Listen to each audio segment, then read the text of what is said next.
आधा घंटा गेट पर खड़ा रहे। कोई बात नहीं। पूरे बिहार देश की ओर से बधाई।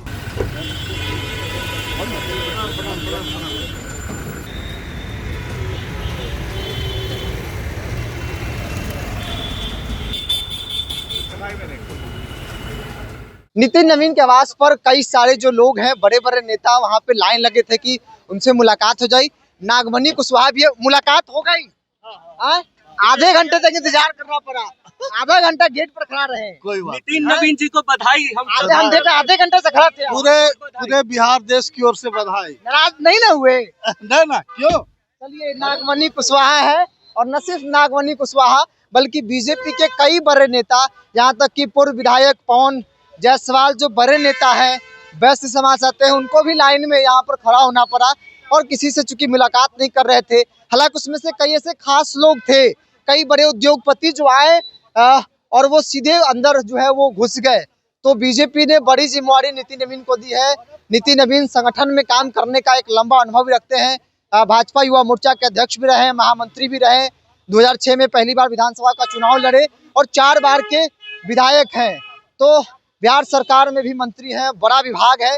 जाहिर तौर पर नितिन नवीन एक वरिष्ठ नेता है बीजेपी के अंदर। और जब ये फैसला बीजेपी ने लिया, नोटिफिकेशन जारी हुआ, न सिर्फ हम आप बल्कि बीजेपी के अंदर जो नेता काम कर रहे हैं, जो संगठन में लोग काम कर रहे हैं, उनके लिए भी यह फैसला चौंकाने वाला था।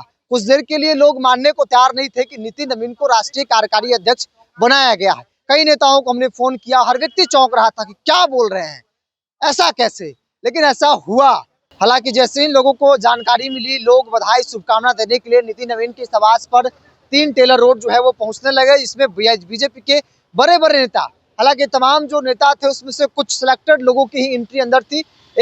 बड़े बड़े नेता जो है गेट पर खड़े रह गए, चाहे वो नागमणि कुशवाहा हो, चाहे वो पवन जायसवाल हो। वो लोग घंटों इंतजार जो है वो किए। हालांकि इस बीच हमने देखा कि डमरू अगरबत्ती के मालिक, बड़े बिजनेसमैन, वो जो है वो आते हैं और सीधे अंदर हो जाते हैं। तो बीजेपी ने बड़ी जिम्मेवारी दी नितिन नवीन को, और नितिन नवीन जो है इस वक्त पार्टी दफ्तर के लिए निकल गए हैं। वहां पर भी तमाम जो बड़े नेता है, प्रदेश अध्यक्ष डिप्टी सीएम सम्राट चौधरी, विजय सिन्हा समेत तमाम जो बड़े नेता है वो उनका जो है वो इंतजार कर रहे हैं। बहरहाल बीजेपी ने आज एक चौंकाने वाला फैसला लिया, और इस फैसले के बाद हर एक व्यक्ति चौंक रहा था। किसी को इस बात को उम्मीद नहीं थी, किसी ने ऐसा सोचा नहीं था कि नितिन नवीन को राष्ट्रीय कार्यकारी अध्यक्ष बनाया जाएगा। हालांकि नितिन नवीन लंबे वक्त से संगठन में काम कर रहे हैं, छत्तीसगढ़ के प्रभारी रहे हैं, कई बड़े पदों पर काम कर चुके हैं और बिहार सरकार में वर्तमान में मंत्री हैं। लेकिन राष्ट्रीय कार्यकारी अध्यक्ष जो है वो उन्हें बनाया गया है। इस वक्त नितिन नवीन जो है वो पार्टी दफ्तर के लिए निकल गए। हमने जानने की कोशिश किया, बात करने की कोशिश की, हालांकि वो जल्दीबाजी में थे, वो बात नहीं कर पाए।